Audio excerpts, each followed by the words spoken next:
మనల్ని కాచి కాపాడి మరోసారి ఆయన సన్నిధిలో చేరి వాక్యంని ధ్యానించడానికి పరిశోధించడానికి ఇచ్చిన అవకాశాన్ని బట్టి తండ్రి అయిన దేవుడికి వందనాలు తెలియజేస్తున్నాను. ఆసక్తితో కూడి వచ్చిన మీ అందరూ కూడా క్రీస్తు ప్రభు నామమున వందనాలు తెలియజేస్తున్నాను. దేవుని లేఖనాల నుంచి గత కొన్ని వారాలుగా ఈ బైబిల్ క్లాస్లో అపోస్తల కార్య గ్రంథాన్ని ఆలోచిస్తున్నాం. గత నెల రోజులుగా 3 అధ్యాయాలు కంప్లీట్ అయినాయి. ఈరోజు 4వ అధ్యాయాన్ని ఆలోచించడానికి ప్రయత్నం చేద్దాం. అపోస్తల కార్యములు 4వ అధ్యాయం.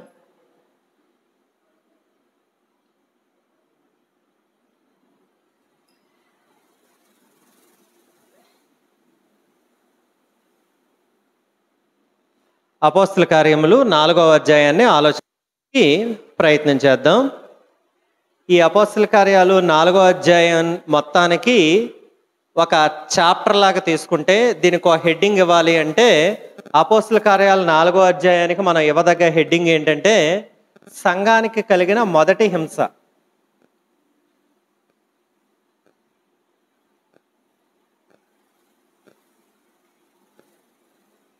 సంఘానికి కలిగిన మొదటి హింస.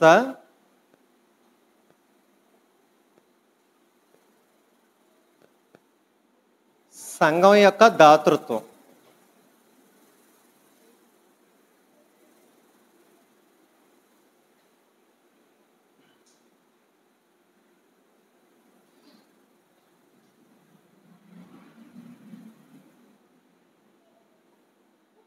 అపోస్తల కార్యములు 4వ అధ్యాయం మొత్తానికి ఇవ్వదగ్గ హెడ్డింగ్ ఏంటంటే సంఘానికి కలిగిన మొదటి హింస, సంఘం యొక్క దాతృత్వం అనే విషయాలు మనం గమనించాల్సిన అవసరం ఉంది. దీంట్లో మొత్తం 37 వచనాలు ఉన్నాయి. దీంట్లో 1వ వచనం నుంచి 31వ వచనాల వరకు ఈ విషయం ఉంది. 1 నుంచి 31 వచనాల వరకు సంఘానికి కలిగిన హింస గురించి ఎక్స్ప్లెయిన్ చేయడం జరిగింది. 32వ వచనం నుంచి 37వ వచనం వరకు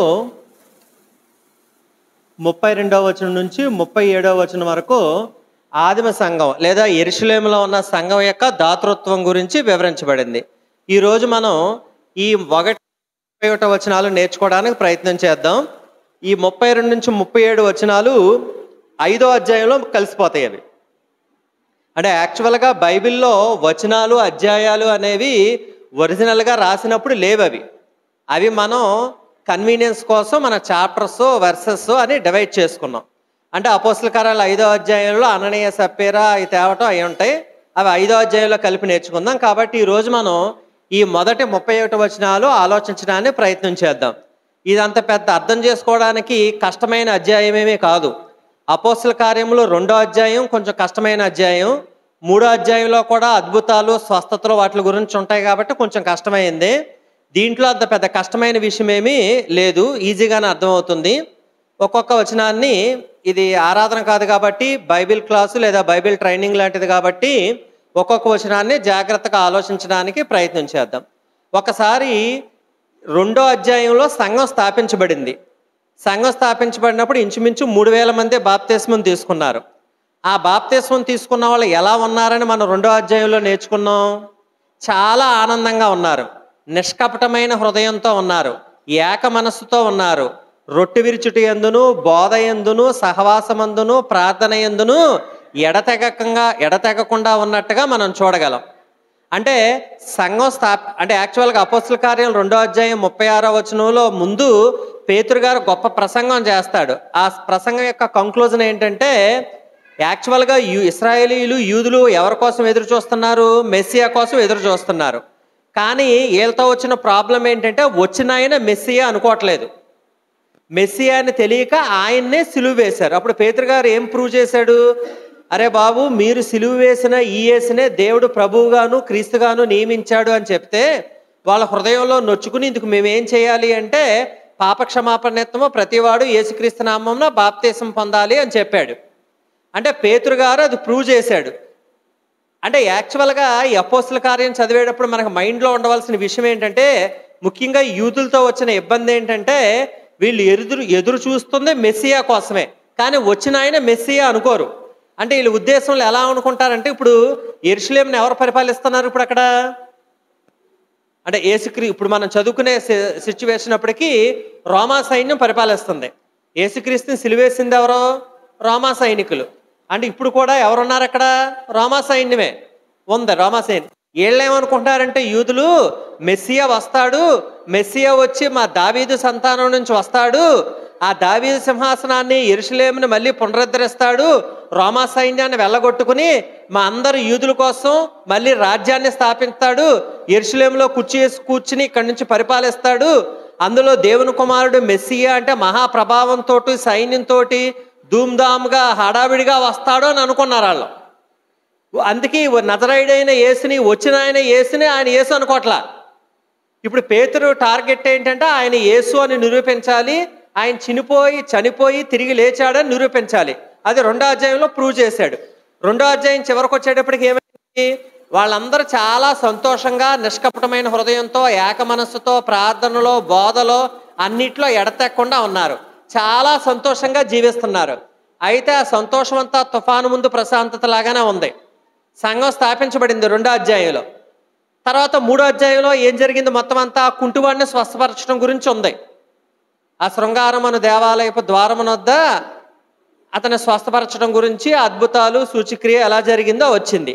అయితే 4వ అధ్యాయం ప్రారంభంలోకి వచ్చేటప్పటికి సంఘానికి హింస కలిగింది. అంటే ఈ పాఠం నుంచి, ఈ అధ్యాయం నుంచి మనం నేర్చుకోవాల్సింది ఏంటంటే, ఆదిమ సంఘం స్థాపించబడినప్పుడు అపోస్తులు సంఘం కోసం ఎంతగా ప్రయాసపడ్డారో, ఎంత కష్టపడ్డారో, ఎంత ధైర్యంతో వాక్యం ప్రకటించారో, ఎన్ని హింసలు ఎదుర్కొన్నారో అవి మనం ప్రతి పాయింట్ అర్థమైతే ఈరోజు మనం సువార్త ప్రకటించడానికి ఎంత ధైర్యంగా ప్రకటించాలి, ఎంత ఓర్పుతో ప్రకటించాలి, ఎలా ప్రకటించాలి అనేది వాళ్ళ నుంచి మాదిరిగా తీసుకోవడానికి ఉంటుంది. కాబట్టి 4వ అధ్యాయంలో వచ్చేటప్పటికి ఏమైందంటే, సంఘం స్థాపించబడిన తర్వాత సంఘానికి, యెరూషలేములో ఉన్న సంఘానికి వచ్చిన మొట్టమొదటి హింస ఇది. ఏంటి ఆ హింస అంటే ఇప్పుడు దీన్ని బట్టి మనం అర్థం చేసుకోవాల్సింది ఏంటంటే, సాతానుగాడు లేదా అపవాది అనేవాడు ఎప్పుడూ గర్జించే సింహం వలె ఎవరిని మృంగుదునా అని తిరుగుతూ ఉంటాడు. ఎవరిని మింగుదునా అని తిరుగుతూ ఉంటాడు అంటే ఎక్కడోళ్ళని మింగుదామని తిరుగుతూ ఉంటాడు? ఆయన దేవుని రాజ్యంలో ఉన్న వాళ్ళని మింగుదామని తిరుగుతూ ఉంటాడు. అంటే దేవుని రాజ్యం అంటే ఏమని చెప్పాను? సంఘం. కాబట్టి సాతాను యేసుక్రీస్తు భూలోకంలో ఉన్నప్పుడు యేసుక్రీస్తుని కూడా శోధించుదామని చాలా ట్రై చేశాడు. యేసుక్రీస్తుని ఆ కొండ మీద తీసుకెళ్ళి ఆ రాజ్యాలన్నీ చూపించి ఈ లోకరాజ్యాలన్నీ నీకు ఇస్తానన్నాడు. లేకపోతే ఈ రాళ్లను రొట్టె రగినట్టు ఆజ్ఞాపించగలవా అన్నాడు. ఇలా చాలా రకాలుగా శోధించాడు. కానీ విజయం సాధించాడా? సాధించలా. ఎవరో విజయం సాధించారు? యేసుక్రీస్తే విజయం సాధించాడు. యేసుక్రీస్తు ఈ లోకంలో ఉన్నప్పుడు యేసుక్రీస్తుని ఇబ్బంది పెట్టాలని చూశాడు, వర్కౌట్ అవ్వలేదు. యేసు లోకాన్ని ఆరోహణమై దేవుని కుడిపార్శ్వాన్ని ఆసీనుడై ఉన్నాడు. ఇప్పుడు ఎవరిని తగులుకున్నాడు? సంఘాన్ని ఇబ్బంది పెడదామని చూశాడు. అంటే ఇప్పుడు సంఘానికి హింస కలిగిద్దామని ప్రయత్నం చేశాడు. కాబట్టి మనం నేర్చుకోవాల్సింది ఏంటంటే, సంఘానికి హింస వస్తుంది. ఈనాటి సంఘాలకి కూడా సాతాను కూడా సంఘంలో ఎవరిని మినుగుదానా అని ఎరుగుతూ తిరుగుతూ ఉంటాడు. ఎవరిలో అయితే బలహీనత ఉందో వాడిని వాడుకుంటూ ఉంటాడు. నీలో ఒక బలహీనత కనిపించింది అనుకో, నీకు ఏదన్నా కోరిక ఉందనుకో, దాన్ని రెచ్చగొట్టి దాని నుంచి క్యాష్ చేసుకుందామని చూస్తాడు. కాబట్టి అపవాది సంఘాన్ని పాడు చేద్దామని ఎప్పుడూ తిరుగుతూ ఉంటాడు. అయితే సంఘం పాడైపోకుండా ఉండాలి అంటే సంఘం ఐక్యతగా ఉంటే, సంఘం బలంగా ఉంటే సాతానుగాడు ఏమీ చేయలేడు. సంఘంలో మీరు ఒక దారిలో, ఆయన ఒక దారిలో, ఆవిడ ఒక దారిలో, ఒక్కొక్కరు ఒక్కొక్క దారిలో వెళ్ళారనుకో, సాతానుగాడు ఏం చేస్తాడు? అందరినీ విడదీస్తారు. అంటే ఈ విషయాలన్నీ ఎందుకు చెప్తున్నానంటే, ఇక్కడ ఆదిమ సంఘం ఎంత ఐక్యతగా ఉంది అనే విషయాన్ని మనం ఇక్కడ అర్థం చేసుకోవాల్సిన అవసరం ఉంది. కాబట్టి సంఘానికి హింసలు వస్తాయి. పేతురు గారు కూడా ఒకానొక సందర్భంలో పేతురు రాసిన పత్రికలో మాట్లాడుతూ, మీకు సమస్య వచ్చినప్పుడు, శోధన వచ్చినప్పుడు ఏదో ఒక వింత సంభవించినట్టు ఆశ్చర్యపోవద్దు అనే మాటల్ని అక్కడ చెప్పాడు. మరి ప్రాముఖ్యంగా మనం ఆలోచించాల్సింది ఏంటంటే, నేను పరలోకానికి ఆరోహణం అయిపోయిన తర్వాత సంఘానికి హింస వస్తుంది, మీకు ఇబ్బందులు వస్తాయని యేసుక్రీస్తు లోకంలో ఉన్నప్పుడే శిష్యులు హెచ్చరించాడు. సువార్తలో 2వ అధ్యాయం లూకాసు వార్త 2వ అధ్యాయం 12వ వచనం. లూకాసు వార్త 2వ అధ్యాయం 12వ వచనాన్ని ఆలోచించినట్లయితే,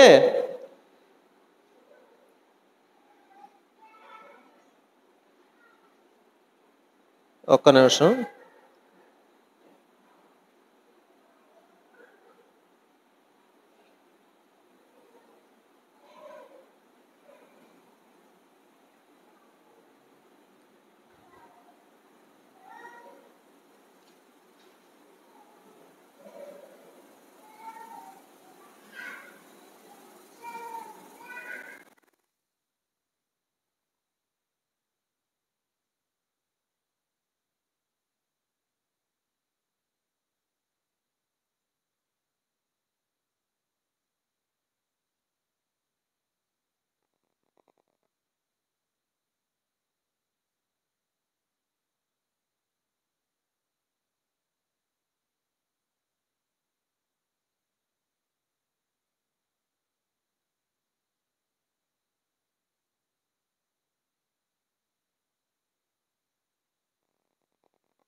ఓకే. కాబట్టి ఇక్కడ మన ఈ అధ్యాయంలో పెద్ద లోతైన విషయాలు ఏమీ లేవు. సంఘానికి కలిగిన మొదటి హింస ఏంటంటే వీళ్ళు అధిపతులు, సద్దూకయ్యులు, యాజకులు కలవరపడ్డారంట. దేని గురించి కలవరపడ్డారు? వాళ్ళ ప్రజలకు బోధిస్తున్నారని, యేసుక్రీస్తుని ప్రకటిస్తున్నారని, యేసును బట్టి పునరుద్ధానం, యేసును బట్టి మృతుల్లో నుండి పునరుద్ధానము కలుగుననియు ప్రకటించుట చూచి ఏమయ్యారంట? కలవరపడి వారి మీదకి వచ్చి. అంటే వీళ్ళ కలవరపడ్డానికి కారణం ఏంటి అంటే బోధించటాన్ని బట్టి కలవరపడ్డారు. ముఖ్యంగా యేసుక్రీస్తును ప్రకటించటాన్ని బట్టి వాళ్ళు ఏమయ్యారు? కలవరపడ్డారు. అంటే వీళ్ళందరూ ఏంటి? వచ్చిన ఆయన మెస్సియే కాదు అని సిలువ వేశారు. మరి ఇప్పుడు ఆయన యేసు అని అక్కడ ఉన్న ప్రజలు నమ్మారనుకోండి, యేసు అని అక్కడ యెరూషలేములో కానీ ఆ చుట్టుపక్కల ప్రాంతాల్లో ఉన్న యూదులు నమ్మారనుకోండి, అది ఎవరి మీదకి వెళ్తుంది? సిలువ వేసిన వాళ్ళ మీదకి వెళ్తుంది, సిలువకు అప్పగించిన వాళ్ళ మీదకి వెళ్తుంది. అందుకే వీళ్ళు యేసుని ప్రకటిస్తున్నందుకు, యేసే నిజమైన దేవుడని ప్రకటిస్తున్నందుకు వీళ్ళు ఏమయ్యారంట? కలవరపడ్డారు. కలవరపడి ఏం చేశారు? వాళ్ళ మీద పడ్డారంట. చూడండి అక్కడ, వారి మీదకి వచ్చి వారిని బలత్కారముగా పట్టుకుని. అంటే బలత్కారముగా అనే మాట ఉపయోగించాడంటే వాళ్ళ తప్పేమీ చేయలేదు, కానీ తప్పు చేయకుండా బలవంతంగా బలత్కారంగా వచ్చి ఈ అపోస్తుల్ని ఏం చేశారు? పట్టుకున్నారు. ముఖ్యంగా అపోస్తుల్లో ఇక్కడ మాట్లాడుతుంది ఎవరో? పేతురు, యోహాను. ఆ పేతురు, యోహాన్ని పట్టుకున్నారంట. అంటే మనం దీని నుంచి నేర్చుకోవాల్సిన పాఠం ఏంటంటే ఈ రోజుల్లో కూడా ప్రస్తుత గత 5-6 సంవత్సరాల నుంచి కూడా పరిస్థితులు ఎలా ఉన్నాయంటే ఎవరైతే యేసుక్రీస్తుని ప్రకటిస్తున్నారో, ఎక్కడైతే యేసుక్రీస్తు యొక్క ప్రాబల్యం పెరుగుతుందో, ఎక్కడైతే దేవుని రాజ్యం పెరుగుతుందో అప్పుడు కొంతమంది క్రీస్తు యొక్క వ్యతిరేకులు, క్రైస్తవ్యాన్ని వ్యతిరేకించే వాళ్ళు కూడా ఏం చేస్తున్నారంటే కలవరపడుతున్నారు. ఏమవుతున్నారు? కలవరపడుతున్నారు. ఈ రోజుల్లో కూడా ఉంది అది. యేసుక్రీస్తుని గురించి ప్రకటిస్తే కలవరపడి ఏదో విధంగా చట్టాలు చేయటం ద్వారా కానీ, ఏదో విధంగా కొన్ని గ్రామాల్లో మా ఊర్లోకి ఎవరో సువార్త ప్రకటించొద్దు, మా ఊర్లో ఎవరో యేసుక్రీస్తుని ప్రకటించొద్దు అని బోర్డులు పెడుతున్నారని కూడా మనం సోషల్ మీడియాలో చూస్తున్నాం. ఈనాడే కాదు, ఆనాడు ఉన్న యాజకులు, సద్దూకయ్యులు, అధిపతులు కూడా యేసుక్రీస్తుని ప్రకటించడాన్ని బట్టి కలవరపడ్డారు. ప్రజలకి బోధించేటప్పుడు కలవరపడ్డారు.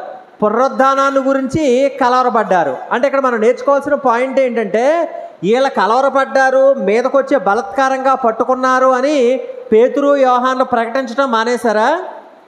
ఇంకా ముందుకెళ్తే కిందకెళ్తే ఉంటుంది.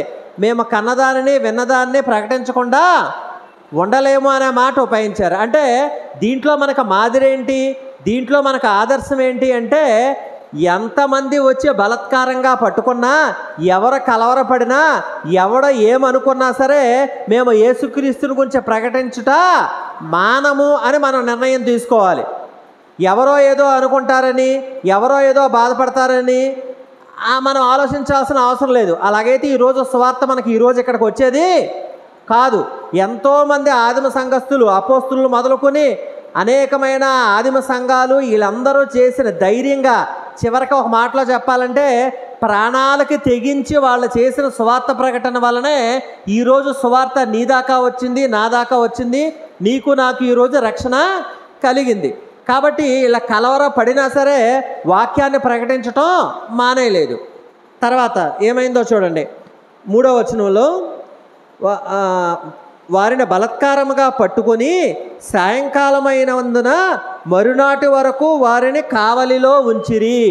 అంటే వీళ్ళు పట్టుకునేటప్పటికి ఏ టైం అయిందంట? సాయంకాలం. మరి నైటు, ఇప్పుడు ఉదాహరణకి ఈ రోజుల్లో కూడా మనకి నైట్ అరెస్ట్ చేశారనుకో, ఏం చేస్తారు నైట్ అంతా? ఇప్పుడు మన టీవీల్లో చూస్తూ ఉంటాం కదా, ఎవరినన్నా నైట్ అరెస్ట్ చేశారనుకో రాజకీయ నాయకుడిని, అప్పటికప్పుడు కోర్టులో ఒక్కోసారి ప్రవేశపెట్టరు. ఏం చేస్తారు? నైట్ పోలీస్ స్టేషన్లోంచి పొద్దుటే కోర్టులో ప్రవేశపెడతారు. కొన్ని ఇంపార్టెంట్ కేసులు అయితే అప్పటికప్పుడు జడ్జి గారు ఇంటికి తీసుకెళ్ళి ప్రవేశపెడితే రిమాండ్ విధిస్తూ ఉంటారు. అంటే వీళ్ళు కూడా ఈ పేతురు, యోహాను మిగతా పట్టుకున్నప్పుడు, బలత్కారంగా పట్టుకున్నప్పుడు సాయంకాలం అయిపోయింది కాబట్టి వీళ్ళు కూడా రూల్ ఉంది, రోమా సైన్యాన్ని కూడా కోర్టులో ప్రవేశపెట్టాలి. ఆ కోర్టు ఏంటో ఇప్పుడు చూద్దాం. ఆ సాయంకాలం అయిపోయింది కాబట్టి ఆ రాత్రంతా ఎక్కడ ఉంచారు? కావలిలో ఉంచారు. అంటే అలా బంధించి ఉంచారు. చూడండి తర్వాత వాక్యము వినిన వారిలో అనేకులు నమ్మిరి, వారిలో పురుషుల సంఖ్య ఇంచుమించు 5,000 ఆయను అనే మాట ఇక్కడ ఉంది. అంటే వీళ్ళు ఏం చేశారు? అపోస్తులు ఏం చేశారు?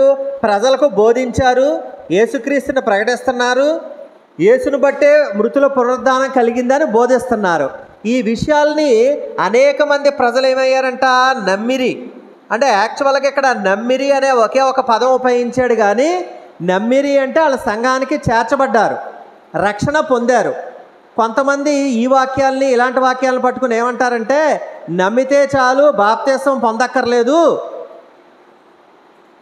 హృదయంలో మారు మనసు ఉంటే చాలు, ఫిజికల్గా నీళ్ళలో బాప్తిసం పొందలేదు అంటారు. కానీ అది వాస్తవం కాదు.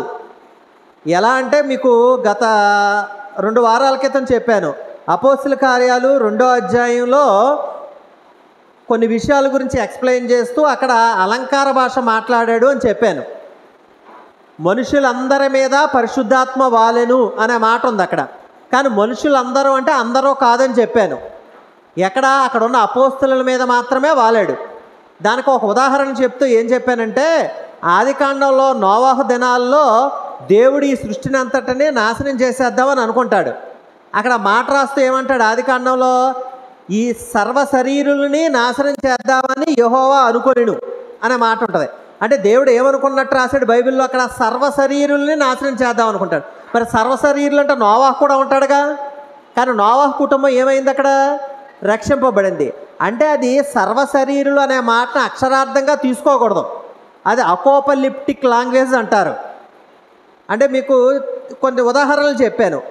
అంటే సర్వ శరీరులు అంటే భూమి మీద ఉన్న వాళ్ళు ఎక్కువ మంది పాడైపోయారు, అందుకే సర్వ శరీరులు అన్నాడు. దాన్ని యాజ్ ఇట్ ఈజ్గా సర్వ శరీరులు అంటే చివరికి మరి నోవాహు కుటుంబం కూడా నాశనం అయిపోవాలి. అంటే దాన్ని మనం ఎలా అర్థం చేసుకోవాలి? ఎక్కువ మంది ఉన్నారు అని అర్థం. కాబట్టి అలాగే ఇక్కడ నమ్మిరి అనే మాట అన్నాడు. ఆ నమ్మారు. తర్వాత ఏమన్నాడు? వారిలో పురుషుల సంఖ్య ఇంచుమించు 5,000 ఆయను అన్నాడు. ఏంటి 5,000 అయ్యింది? 2వ అధ్యాయంలో చూడండి. 2వ అధ్యాయం 41వ వచనంలో, కాబట్టి అతని వాక్యము అంగీకరించిన వారు బాప్తిస్మము పొందిరి, ఆ దినమందు ఇంచుమించు 3,000 మంది చేర్చబడిరి. అంటే ఫస్ట్ ఎంతమంది అన్నాడు? 3,000 మంది అన్నాడు. 3,000 మంది చేర్చబడిరి అన్నాడు. ఎక్కడికి చేర్చబడ్డారు? సంఘానికి చేర్చబడ్డారు. తర్వాత 2వ అధ్యాయం చివరికి వచ్చేటప్పటికి ఒక మాట అన్నాడు చూడండి, 47వ వచనం చివరిలో, మరియు ప్రభువు రక్షణ పొందుచున్న వారిని అనుదినము వారితో చేర్చుచుండెను. అంటే ఈ నంబరు 3,000తో ఆగిపోలేదు. అనుదినము ఏమవుతున్నారు? రక్షణ పొందుతున్నారు. ఆ రక్షణ పొందుతున్న వారిని అనుదినము ఈ 3,000 మందితో చేర్చుచున్నాడు. అంటే సంఘంతో చేర్చుచున్నాడు. అలా చేర్చుచున్న క్రమంలో ఆ 3,000 సంఖ్యలో ఎంత అయింది? 5,000 మంది అయింది. అంటే ఈ 5,000 మంది కూడా ఏమయ్యారు? నమ్మి రక్షణ పొందారు. అంటే దేవుడు అన్ని చోట్ల, అంటే కొన్ని చోట్ల యాజ్ ఇట్ ఈజ్గా దాన్ని ఏమంటారంటే బాప్తిస్మం తీసుకున్నారు అనే మాట అన్ని చోట్ల ఉపయోగించలేదు. ఎందుకంటే ముందు చెప్పాడు కాబట్టి తర్వాత మళ్ళీ బాప్తిస్మం తీసుకున్నారనే మాట అలా. ఉదాహరణకి 5వ అధ్యాయం 14వ వచనం చూడండి ఒకసారి. 5వ అధ్యాయం 14వ వచనంలో, ప్రజలు వారిని గణపరచుచుండిరి, పురుషులను స్త్రీలను అనేకులు మరీ ఎక్కువగా విశ్వాసులై ప్రభువు పక్షమున చేర్చబడిరి. ఏమయ్యారంట వాళ్ళు? ప్రభువు పక్షమున చేర్చబడిరి అన్నాడు. ఇక్కడ నమ్మిరి అన్నాడు. 2వ అధ్యాయంలో కూడా 3,000 మంది సంఘానికి చేర్చబడ్డారు అన్నాడు. ఇక్కడ కూడా ఏ మాట ఉపయోగించాడు? దేవుని పక్షమున చేర్చబడిరి అనే మాటను ఉపయోగించాడు. 6వ అధ్యాయం 7వ వచనం చూడండి ఒకసారి. దేవుని వాక్యము ప్రబలమై శిష్యుల సంఖ్య యెరూషలేములో బహుగా విస్తరించెను, మరియు యాజకులలో అనేకులు విశ్వాసమునకు ఏమయ్యారంట? లోబడిరి అనే మాట ఉపయోగించాడు. కాబట్టి ఇక్కడ లోబడిరి అనే మాట ఉపయోగించాడు. కాబట్టి 2వ అధ్యాయంలో ఫస్ట్ టైం బాప్తిస్మం పొందినప్పుడు బాప్తిస్మం పొందారు, 3,000 మంది సంఘమునకు చేర్చబడిరి అన్నాడు. ఇక్కడ కూడా 5వ అధ్యాయంలో చేర్చబడిరి అన్నాడు. ఇక్కడ నమ్మిరి అన్నాడు, ఇక్కడ లోబడిరి అన్నాడు. ఈ మాటలన్నిటికీ అర్థం ఏంటంటే వాళ్ళందరూ కూడా సంఘానికి చేర్చబడ్డారు, రక్షణ పొందారు అని మనం అర్థం చేసుకోవాల్సిన అవసరం ఉంది. అంటే ఈ 4వ వచనంకి వచ్చేటప్పటికి 3000 మందితో స్టార్ట్ అయిన సంఘం ఎంతమందికి అయింది? ఇది 5000 మందితో అయ్యింది. అందుకే వాళ్ళు కలవరపడ్డారు. ఎందుకు అంటే ఈ విషయం ఎంతగా ఎందుకు చెప్తున్నానంటే, వీళ్ళ కలవరపడి బలత్కారంగా పేతురు యోహాన్ని పట్టుకున్నారు. ఎందుకు వాళ్ళ కలవరపడడానికి కారణం ఏంటి అంటే, ఈ 3 కారణాలతో పాటు సంఘం ఏమవుతుంది? విస్తరిస్తుంది. శిష్యుల సంఖ్య ఏమవుతుంది? పెరుగుతుంది. ఆ పెరుగుతున్నందుకు వీళ్ళు ఏమయ్యారు? కలవరపడ్డారు. సంఘం 3000 నుంచి ఎక్కడికి వచ్చేసింది? 5000కి వచ్చేసింది. ఇంకా మేము ఏమైపోతామో, మా రాజ్యం ఏమైపోతుందో అని. ఇప్పుడు ఉదాహరణకి,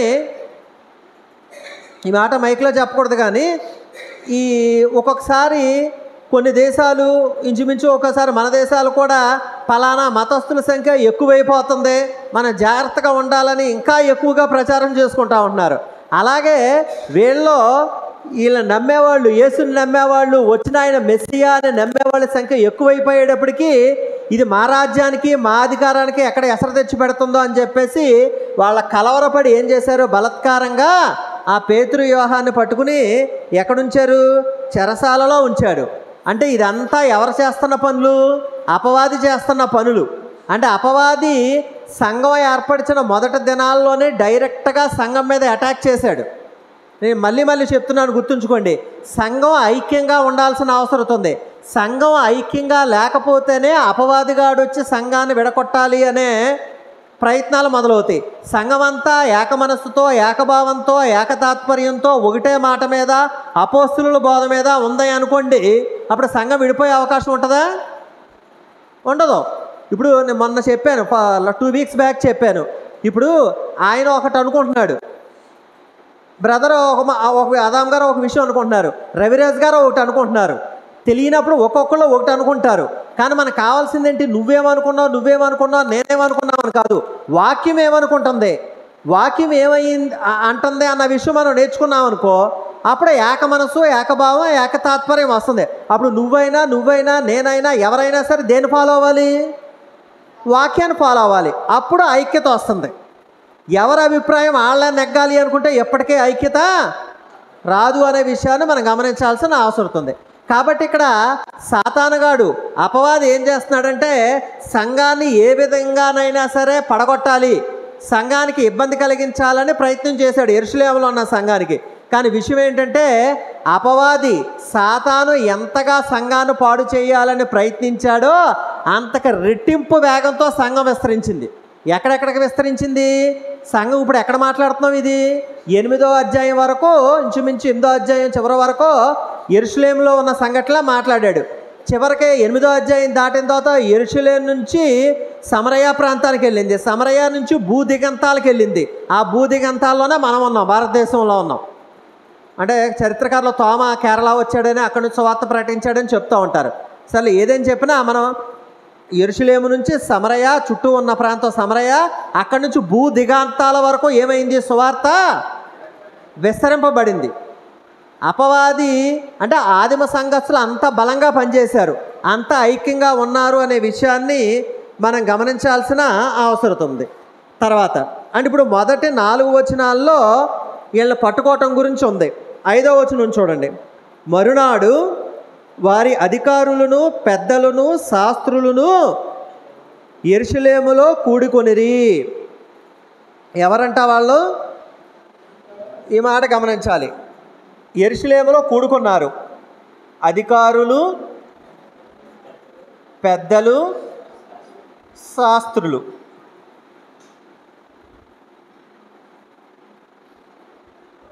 వీళ్ళ ముగ్గురు యెరూషలేములో కూడుకున్నారంట. ఎందుకు కూడుకున్నారు? వీళ్ళ కోసం. ఈ పేతురు యోహానులు బంధించబడ్డారు కదా, అంటే ఇంకా క్లియర్గా చెప్పాలంటే దీన్ని ఏమంటాడంటే అక్కడ అపోస్తుల కార్యంలో మహాసభ అంటాడు. కొన్ని చోట్ల మహాసభ అన్నాడు, కొన్ని చోట్ల సభ అన్నాడు. దీనికి యాక్చువల్ గ్రీక్ వర్డ్ ఏంటంటే సన్హెడ్రిన్. అసలు గ్రీక్లో ఒరిజినల్గా ఉపయోగించబడిన పదం సన్హెడ్రిన్ అనే పదం ఉంది. అంటే సన్హెడ్రిన్ అనే మాటకు అర్థం ఏంటంటే, మనకు అర్థమయ్యే భాషలో చెప్పాలంటే కోర్టు లాంటిది. దాన్నే కోర్టు అనే మాట, న్యాయస్థానం అనే మాట అనకుండా సన్ హెడ్రిన్ అన్నాడు. తెలుగు బైబిల్లో మహాసభ అన్నాడు. ఈ మహాసభలో ఎవరున్నారంట? అధికారులు అంటే ఆఫీసర్స్ ఉన్నారు, పెద్దలు ఉన్నారు. ముఖ్యంగా మూడో వాళ్ళు ఎవరున్నారు? శాస్త్రులు. శాస్త్రులు అంటే ఎవరు? వాళ్ళు కూడా ఒక తెగే. అంటే శాస్త్రులకు ఉన్న ప్రత్యేకత ఏంటంటే వాళ్ళకి ధర్మశాస్త్రం బాగా తెలుసు. ఇప్పుడు ఉదాహరణకి మన సమాజంలో బ్రాహ్మిన్స్కి ఎక్కువగా ఇది తెలుసు అని వాళ్ళ నమ్మకం.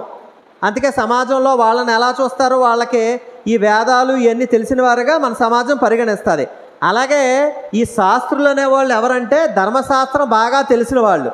అంటే ఈ మహాసభలో ఎవరున్నారు?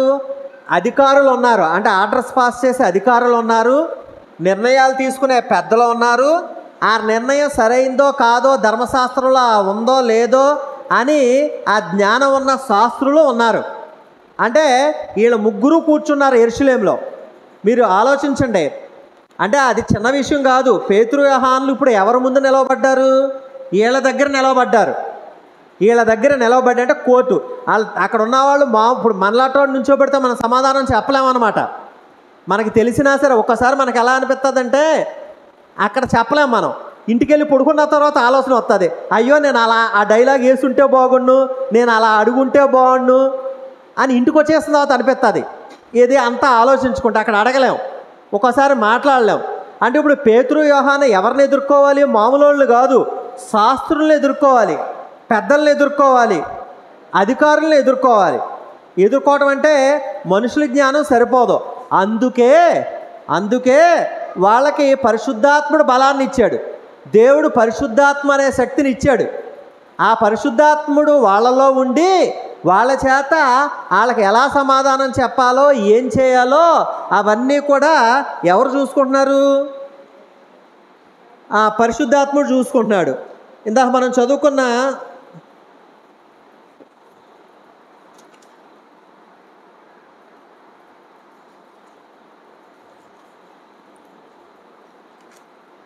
లోకాసు వార్త 12వ అధ్యాయం బ్రదర్ ఒకసారి ఇందా చెప్పిన వచ్చినంట బ్రదర్ చెప్తున్నారు. ఒకసారి లోకాసు వార్త 21వ అధ్యాయం 12 బ్రదర్. లోకాసు వార్త 21వ అధ్యాయం 12వ వచనం. లోకాసు వార్త 21వ అధ్యాయం 12వ వచనం. ఇవన్నీ జరగక మునుపు వారు మిమ్మల్ని బలాత్కారముగా పట్టి నా నామము నిమిత్తము మిమ్మల్ని రాజుల యొద్దకును అధికారుల యొద్దకును తీసుకుని పోయి సమాజ మందిరములకును చెరసాలకును అప్పగించి హింసింతురు అని చెప్పాడు. లోకాసు వార్త 21వ అధ్యాయం 12వ వచనంలో ఈ విషయం ఉంది. లోకాసు వార్త 21వ అధ్యాయం 12వ వచనంలో అంటే యేసుక్రీస్తు సిలువ వేయబడకముందే ఆయన ఈ లోకంలో శిష్యులు ఆయన దగ్గర ఉన్నప్పుడే యేసుక్రీస్తు ముందే హింట్ ఇచ్చాడు వాళ్ళకి. ఏమని హింట్ ఇచ్చాడు? మిమ్మల్ని బలాత్కారంగా పడతారు, నా నామము నిమిత్తము మిమ్మల్ని రాజుల యొద్దకు అధిపతుల యొద్దకు తీసుకుపోయి సమాజ మందిరములకును చెరసాలకును అప్పగించి హింసిస్తారని యేసుక్రీస్తు చెప్పాడు. ఇప్పుడు బలాత్కారంగా పట్టుకున్నారా లేదా? పట్టుకున్నారు. దీని ముందే చెప్పాడు యేసుక్రీస్తు లోకంలో ఉన్నప్పుడు. దీన్ని బట్టి అర్థమవుతుంది ఏంటంటే బైబిల్ అనేది ఒక కల్పిత గాథ కాదు అనే విషయం అర్థం కావాలి. బైబిల్లో ఉన్న గొప్పతనం ఏంటంటే పాత నిబంధనలో యెషయా గ్రంథానికి కీర్తనల గ్రంథంలో ఉన్న దానికి దీనికి లింక్ ఉంటుంది. మామూలుగా ఏదో మనిషి తన ఊహ చేత కల్పించి స్టోరీ వెళ్ళినట్టు రాస్తే లింక్ కుదరదు. కానీ బైబిల్లో దేనికి లింకు కుదరకుండా ఉన్న విషయం ఒకటి కూడా లేదు. అంటే దేవుడు ఇది పరిశుద్ధాత్మ ప్రేరేప వలన రాయబడింది కాబట్టే ఇవన్నీ ఒకదానికొకటి పొంతన కుదురుతుంది, సరిపోతున్నాయి అనే విషయాన్ని మనం గమనించాలి. సర్లే, థ్యాంక్ యూ బ్రదర్. ఈ వచనాన్ని చెప్పినందుకు ఇది కూడా నోట్ చేసుకోండి, ఈ వచనాన్ని. అలాగే సర్లే, ఇప్పుడు ఇక్కడికి వచ్చేద్దాం. ఇప్పుడు వీళ్ళ పేతురు యోహానులో ఎవరి ముందు నుంచున్నారు?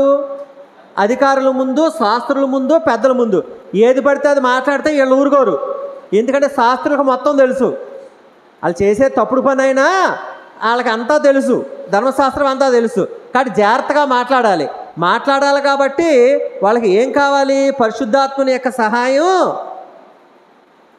కావాల్సిన అవసరం ఉంది. ఆ పరిశుద్ధాత్ముడి యొక్క సహాయం ఎలా వచ్చిందో చూడండి. అది కూడా ముందే చెప్పాడు. లోకాసు వార్త 12వ అధ్యాయంలో 12వ వచనంలో చెప్పాడు. 11వ వచనం నుంచి చూద్దాం. ఇందాక 11వ వచనంలో కూడా అదే చెప్పాడు.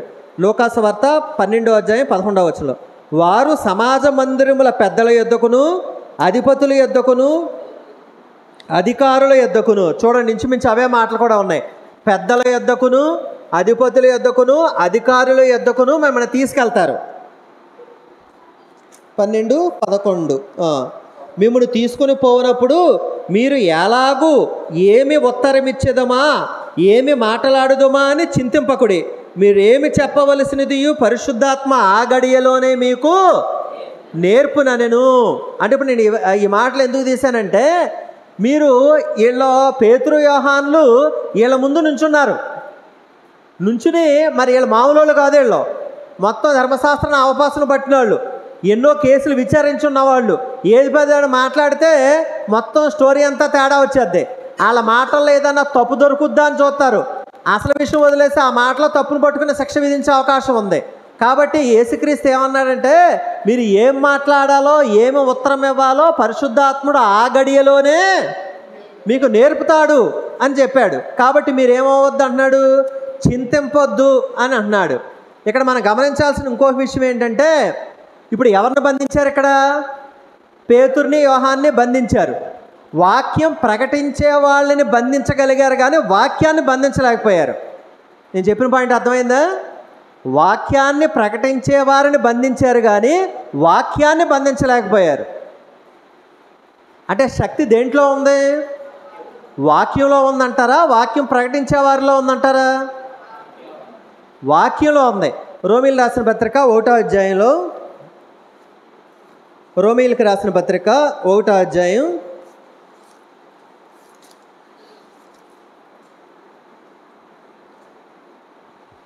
15వ వచనం నుంచి అవుతున్నాను చూడండి. రోమీయులకు రాసిన పత్రిక 1వ అధ్యాయం 15వ వచనం, కాగా నా వలన అయినంత మట్టుకు రోమాలోని మీకును సువార్త ప్రకటించుటకు సిద్ధంగా ఉన్నాను. పౌలు గారు మాట్లాడుతున్నాడు. సువార్తను గూర్చి నేను సిగ్గుపడేవాడను కాను. ఏలయనగా నమ్ము ప్రతివానికి మొదట యూదునికి గ్రీసు దేశస్థునికి కూడా రక్షణ కలుగుజేయుటకు అది దేవుని శక్తి అయి ఉన్నది. ఏది దేవుని శక్తి అయి ఉంది? వాక్యం. రక్షణ కలిగజేయుటకు వాక్యము దేవుని శక్తి అయి ఉన్నది అనే మాటను ఉపయోగించాడు. వాక్యము దేవుని శక్తి అయి ఉన్నది అన్నాడు. కాబట్టి మనం గమనించాల్సింది ఏంటి అంటే, శక్తి ఎక్కడుంది అంటే వాక్యంలో ఉంది, ప్రకటించే వాళ్ళలో కాదు. అంటే ప్రకటించే వాళ్ళలో ఏమీ లేదా అంటే ప్రకటించేవాడు కాదు. ఇప్పుడు మనల్ని వాక్యం చెప్పే ముందు ప్రార్థన చేయమని ఎవరికైనా ఇచ్చారనుకో, కొంతమంది మన జలపారగూడెంలో కూడా వాక్యానికి ముందు ఎవరో ప్రార్థన చేశారు. ఆయన ఏమన్నాడు? నాయన నన్ను బోరగా వాడుకుని నా నోటి ద్వారా నీ మాటలు పలికించిన ఆయన అంటారు. అంటే అర్థం ఏంటి? ఉండటానికి నేను ఇక్కడ ఉన్నాను కానీ నా నోటి ద్వారా మాటలు పలికించాల్సింది ఎవరో? దేవుడు. అంటే శక్తి ఎక్కడుంది? నాలో కాదు, గొప్ప నాలో కాదు. ఇప్పుడు ఇది నేను చెప్తున్నాను, ఈ చెప్పటం నేను ఏం చెప్తున్నాను, నేను కొత్తగా కనిపెట్టి చెప్తున్నాను. ఇదేమన్నా నేను ఏం చేస్తున్నాను, ఆల్రెడీ పరిశుద్ధాత్ముడు రాయించిన దాన్ని మీకు వివరిస్తున్నాను అంతే. ఆ వాక్యంలో శక్తి ఉంది. కాబట్టి ఎందుకు చెప్పానంటే, ఇక్కడ పేతురు యోహాన్ని బంధించేస్తే మొత్తం అయిపోద్ది అనుకున్నారు. కానీ పేతురు యోహాన్ని బంధించినంత మాత్రాన ఆయన స్వార్థ ఆగిపోయిందా? 5,000 మంది తర్వాత ఇంకా చేర్చబడ్డారు, అనేక మంది ఇంకా ముందుకెళ్తే. కాబట్టి ఈ మధ్య వాట్సాప్లో స్టేటస్లో అక్కడక్కడ ఫేస్బుక్లో కూడా వస్తున్నాయి, బైబిల్ని కాల్చేద్దాం అనుకున్న వాళ్ళే చివరికి బైబిల్ పట్టుకుని వాక్యం ప్రకటించారంట. ఇప్పుడు ఇటలీ దేశం ఉంది. ఇటలీ అంటే ఏంటి? ఇటలీ క్యాపిటల్ ఏంటి? రోము. రోమీలు, రోమన్స్. వాళ్ళలో యేసుక్రీస్తుని సిలువేసిన ప్రభుత్వం ఏది? రోమా. రోమా ప్రభుత్వం అప్పట్లో చేసిందేంటి? రోమా సామ్రాజ్యం క్రైస్తవ్యాన్నే లేకుండా చేద్దాం అనుకుంది. కానీ ఇప్పుడు ఇటలీలో అంతా ఉందంతా ఎవరో క్రైస్తవ దేశంగా మారిపోయింది అది. యూరోప్లో చాలా దేశాల్లో క్రైస్తవం లేకుండా చేద్దాం అన్నారు. ఇప్పుడు ఇంచుమించు all European countries are Christian countries, అన్నీ క్రిస్టియన్ కంట్రీస్ కింద మారిపోయినాయి. అంటే నేను అదే చెప్పాను ఇందాక, అపవాది ఎంతగా సంఘాన్ని తొక్కేద్దామని చూస్తుంటే సంఘం అంతగా విస్తరించింది.